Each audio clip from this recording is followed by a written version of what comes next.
Hello everyone, mathematics की class में आपका हार्दिक स्वागत है। हम टीजीटी और पीजीटी मैथमेटिक्स से संबंधित 100 ट्रिक पढ़ रहे हैं। इसमें आज हम आपके सामने एक नई ट्रिक लेकर आए हैं, जिसके द्वारा आप क्वेश्चन के जो ऑप्शन दिए हुए हैं उसके माध्यम से क्वेश्चन का आंसर कैसे ज्ञात करेंगे। तो जैसे कि आपके सामने एक क्वेश्चन है, ये टीजीटी 2013 में आया था। If the sum of an natural numbers is S1, the sum of their squares is S2 and the sum of their cubes is S3, then the relation among S1, S2 and S3 is। तो पहला option दिया है इसमें 9 S2 square is equal to S3 1 plus 8 S1। दूसरा option है 9 S2 square is equal to S3 1 minus 8 S1। और तीसरा option है 9 S2 square is equal to S1 1 minus 5 S3। और चौथा ऑप्शन दिया है 9 S2 square is equal to S1 1 plus 5 S3। तो जो आपका सामान्य तरीका है करने का, उससे आप करके देखना। ये 2 या 3 पेज पे क्वेश्चन आएगा और यहाँ आपको इसको 100 ट्रिक से करते हैं। तो सबसे पहले देखने वाली बात यहाँ पर यह है कि S1 जो है वो n नेचुरल नंबर का सम है और S2 जो है उन नेचुरल नंबर के स्क्वायर का सम है और S3 उन नेचुरल नंबर के क्यूब का सम है। तो कहने का अर्थ ये हो गया कि S1 का अर्थ हो गया, S1 का मतलब है 1 plus 2 plus 3 plus 4 dot dot n तक। ऐसे ही S2 का मतलब हो गया 1 का स्क्वायर, 2 का स्क्वायर, 3 का स्क्वायर प्लस 4 का स्क्वायर डॉट डॉट n का स्क्वायर। और S3 का अर्थ हो गया 1 की पावर 3 प्लस 2 की पावर 3 प्लस 3 की पावर 3 प्लस 4 की पावर 3 डॉट डॉट n की पावर 3।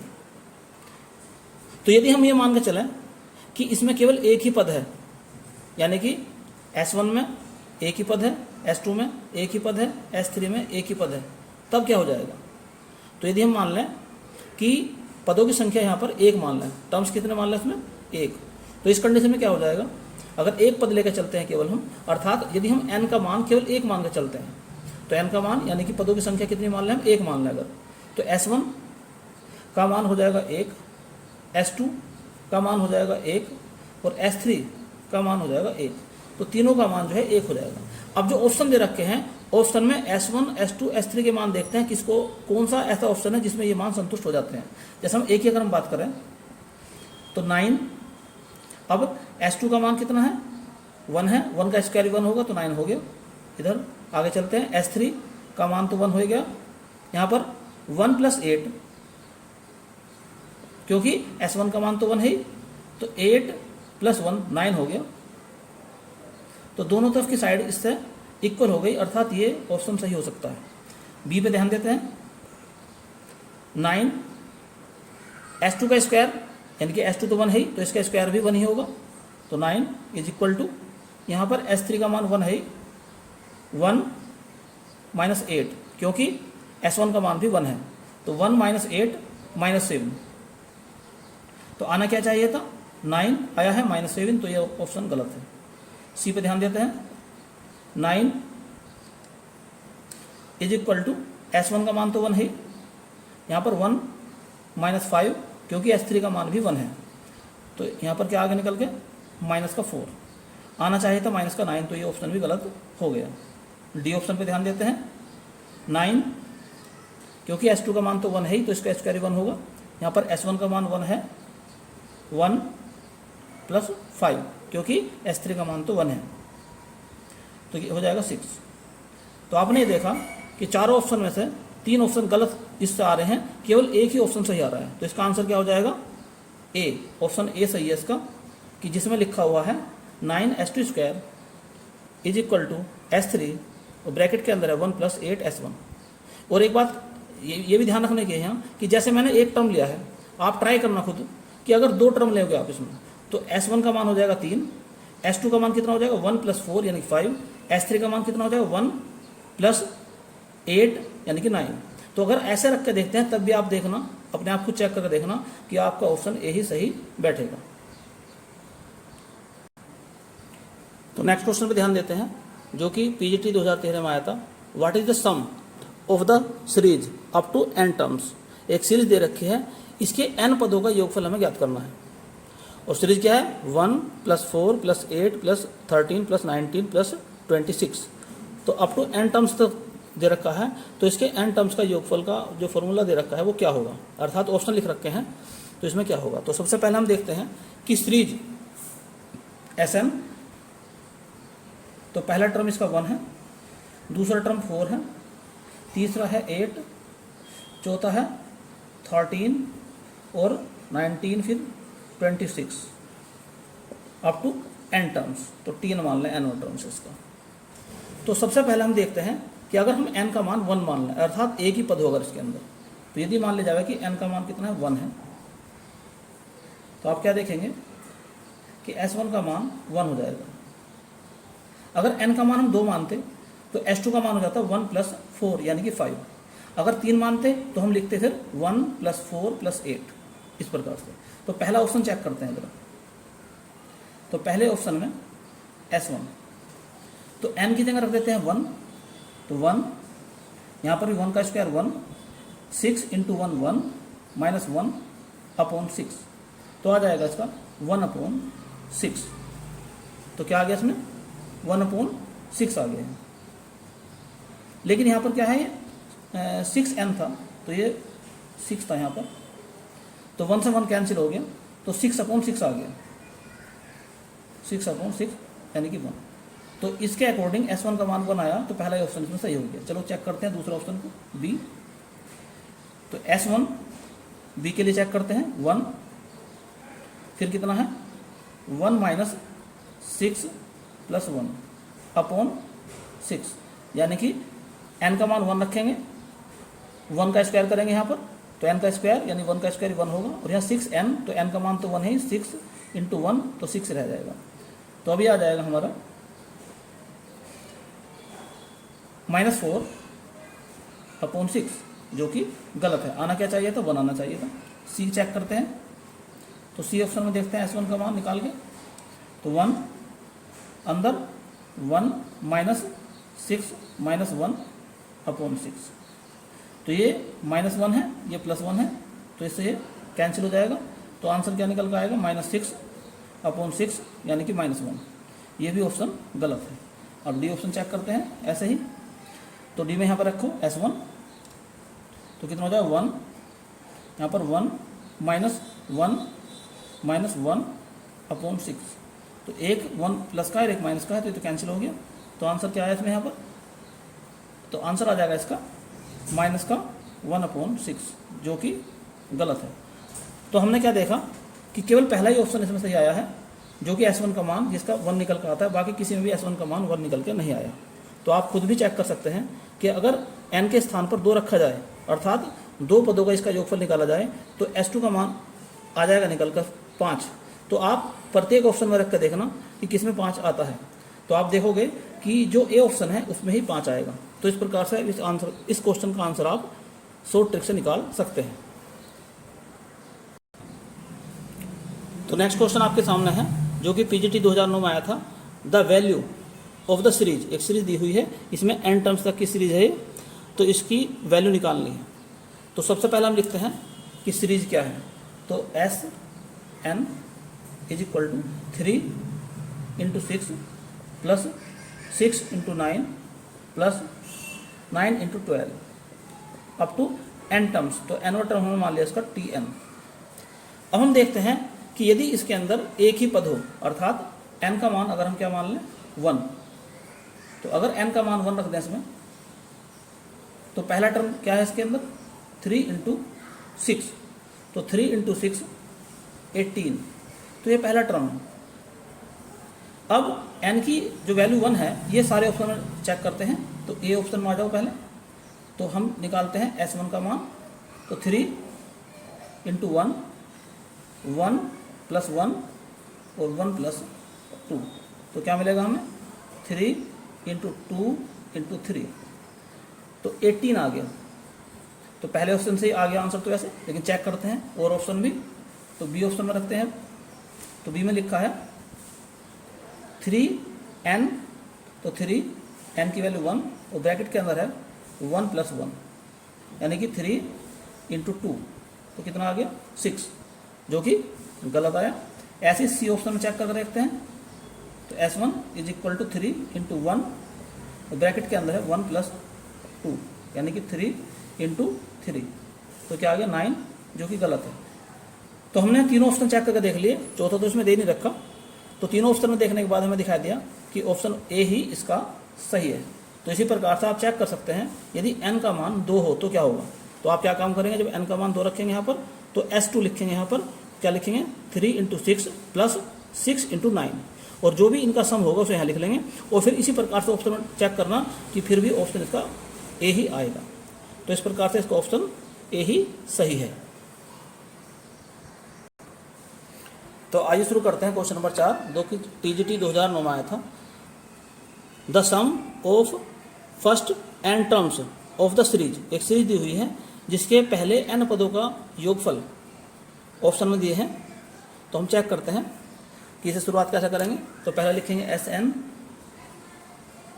तो पहला टर्म है 1/2, दूसरा टर्म 3/4 प्लस तीसरा है 7/8, चौथा है 15/16 प्लस और n टर्म हमने मान लिया Tn।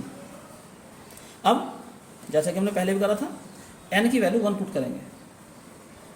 जैसे ही n की वैल्यू 1 पुट करेंगे तो पहले पद का योगफल यानी कि S1 आ जाएगा आपका 1/2।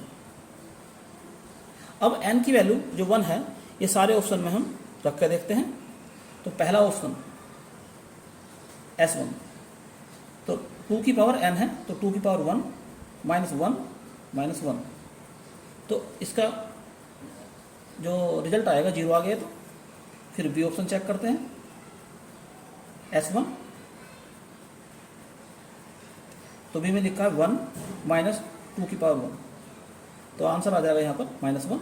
फिर सी ऑप्शन चेक करते हैं, सी में क्या लिखा है n यानी कि 1 प्लस 2 की पावर -n यानी कि -1 -1, तो इस माइनस से ये माइनस कैंसिल, तो 2 की पावर -1 यानी कि 1/2। अब डी ऑप्शन चेक करते हैं, तो S1 2 की पावर n यानी कि 1 -1, तो क्या आ जाएगा 1। तो पहले ऑप्शन में जो हमने n का मान रखा तो 0 आया, जो कि गलत है, आना चाहिए था 1/2। दूसरे में रखा तो -1 आया, ये भी गलत है। और तीसरे में रखा तो 1/2, जो कि ये 1/2 है, तो इसका ऑप्शन तीसरा सही हो गया। और चौथे ऑप्शन में बनाया, ये भी गलत है। तो इस प्रकार से हमने देखा कि इसका ऑप्शन जो है वो सी सही है।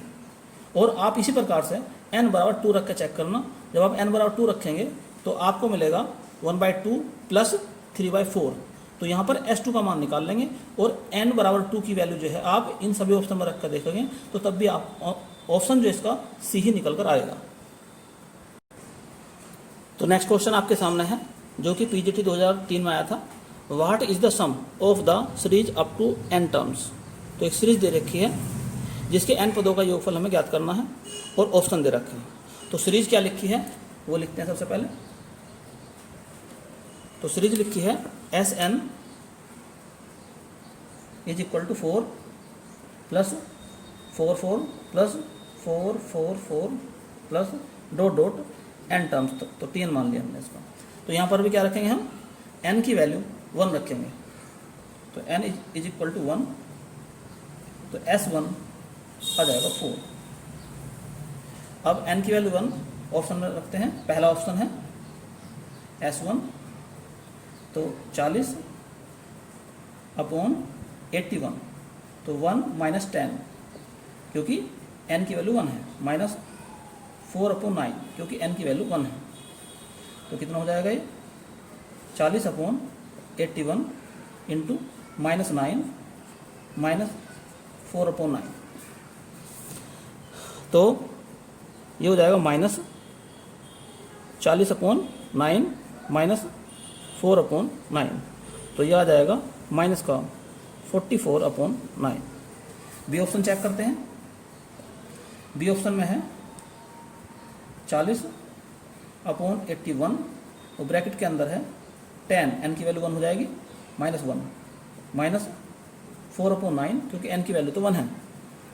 तो अब कितना हो जाएगा ये, तो 40/81 इंटू 9 माइनस 4/9, तो ये हो जाएगा आपका 40/9 माइनस 4/9, तो 36/9, तो कितना आ गया 4। सी ऑप्शन चेक करते हैं। सी ऑप्शन में क्या लिखा है 40/81, यहाँ पे लिखेंगे 10 माइनस 1 क्योंकि n का मान तो 1 है, तो 40/81 इंटू 9, तो ऑप्शन आ गया इसका क्या 40/9। और डी ऑप्शन में तो लिखा है नन ऑफ दीज। तो आप क्या देखते हैं कि पहले ऑप्शन में निकल कर आया है -44/9 जो कि गलत है, दूसरे ऑप्शन में निकल कर आया 4 जो कि सही है। तो इसका ऑप्शन कौन सही हो गया, बी ऑप्शन। और सी ऑप्शन में क्या आया था 40/9, ये भी गलत था, और डी भी गलत हो गया, तो ऑप्शन जो है इसका सही आ गया बी। तो आप इसी प्रकार से चेक कर सकते हैं कि n की वैल्यू अगर 2 हो तो क्या करेंगे आप 4 + 44 यानी कि 48, तो S2 का मान आ जाएगा 48, और सभी ऑप्शन में रख कर देखना तो आप ये पाएंगे कि बी ऑप्शन ही सही आएगा। अब ये 2 क्वेश्चन आपके लिए हैं।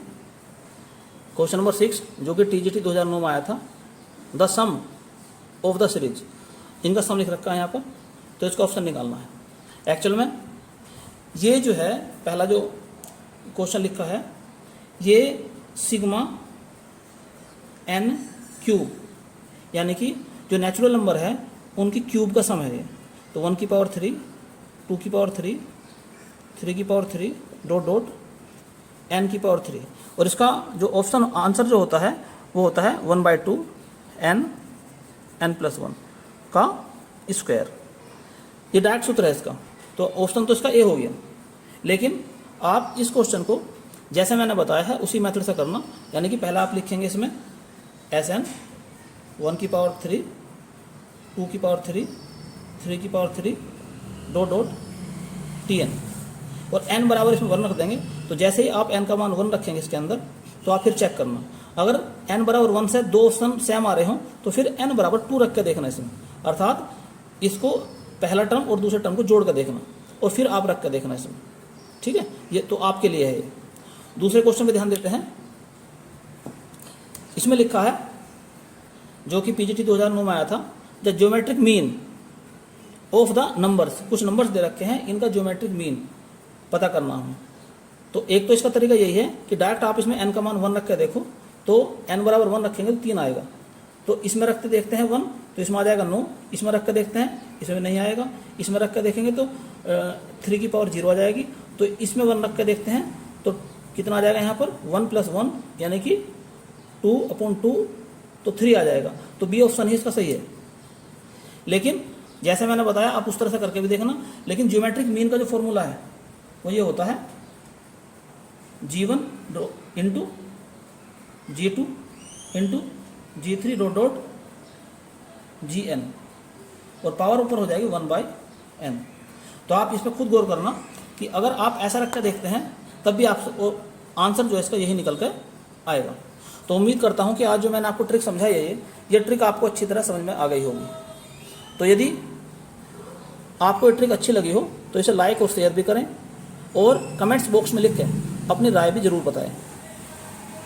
और यदि आपने चैनल सब्सक्राइब नहीं किया है तो चैनल को सब्सक्राइब कर लें, और साथ ही साथ बेल आइकन का बटन भी दबा लें, ताकि समय समय पर आपके पास नई नई जानकारियाँ प्राप्त होती रहें। धन्यवाद।